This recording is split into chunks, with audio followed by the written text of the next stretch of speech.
সমন্বয় সভার সম্মানিত সভাপতি, মহানগর শ্রমিক দলের সংগ্রামী সভাপতি ওবায়দ আহমেদ, উপস্থিত রয়েছেন আজকের মত বিনিময় সভার প্রধান অতিথি, আজকের এই গণতন্ত্র রক্ষার আন্দোলনে তিনি রক্ত দিয়েছেন সেই নেতা, কারাবরণকারী নেতা জনাব মহানগর বিএনপি সংগ্রামী আহ্বায়ক জনাব মনিরুজ্জামান খান ভাই। উপস্থিত রয়েছেন মহানগর বিএনপির আরেক নেতা, যিনিও রাজপথে রক্ত দিয়েছেন সেই নেতা, মহানগর বিএনপির সংগ্রামী সদস্য সচিব জনাব সিওপি সিদ্ধার জিয়া। উপস্থিত রয়েছেন জেলা বিএনপির সংগ্রামী সদস্য সচিব জনাব আবুল কালাম শাহীন। উপস্থিত রয়েছেন জেলা শ্রমিক দলের ভারপ্রাপ্ত সভাপতি জনাব আব্দুল হক ফরাজি।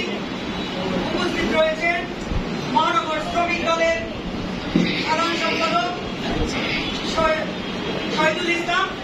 উপস্থিত রয়েছেন জেলা শ্রমিক দলের সাধারণ সম্পাদক সাইদুল ইসলাম।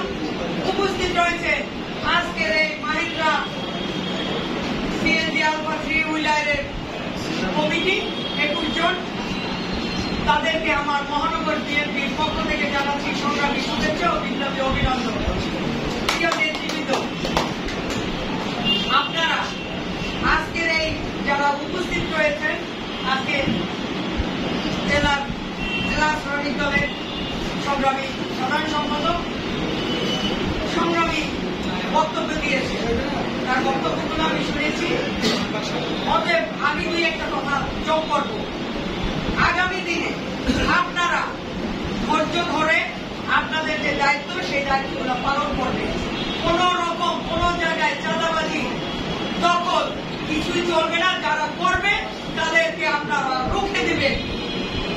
এই জায়গায় কেউ দখল বাণিজ্য করতে পারবে না।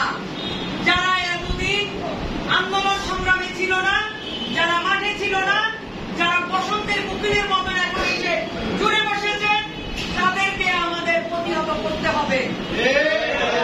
আপনারা ঐক্যবদ্ধভাবে এইগুলাকে প্রতিহত করবেন। এবং আরো একটি কথা বলতে চাই, আমাদের দেশ নায়ক তারেক রহমান বলেছেন নিষ্ক্রিয় এবং ওই আওয়ামী লীগের দোষর যাদেরকে রেখে গেছেন তাদের মাথা, তাদেরকেও আপনাদের প্রতিহত করতে হবে। তারা আমাদের ভিতর ঢুকে বিভিন্ন রকম বিশৃঙ্খলা সৃষ্টি করতেছে, সেগুলোকেও আপনারা প্রতিহত করবেন। আরেকটি কথা বলতে চাই, আমাদের দেশ নায়ক তারেক রহমান যে নির্দেশনা দিয়েছেন সেই নির্দেশনা আপনারা পালন করবেন। তিনি বলেছেন আগামী দিনে নির্বাচন হবে কঠিন নির্বাচন।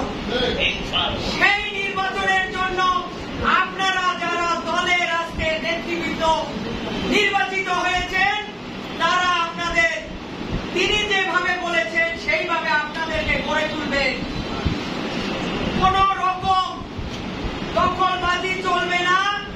আর আমাদের গণতন্ত্রের যে লড়াই, সেই লড়াই এখনো কিন্তু শেষ হয় নাই। সেই লড়াই এখনো কিন্তু বাকি আছে।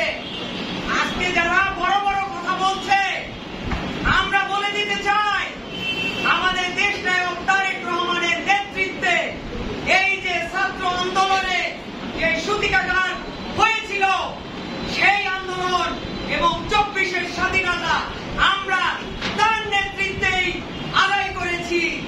ইনশাআল্লাহ আমাদের এই স্বাধীনতা আমরা ধরে রাখবো। এবং এই স্বাধীনতা ধরে রাখা কিন্তু অনেক কঠিন।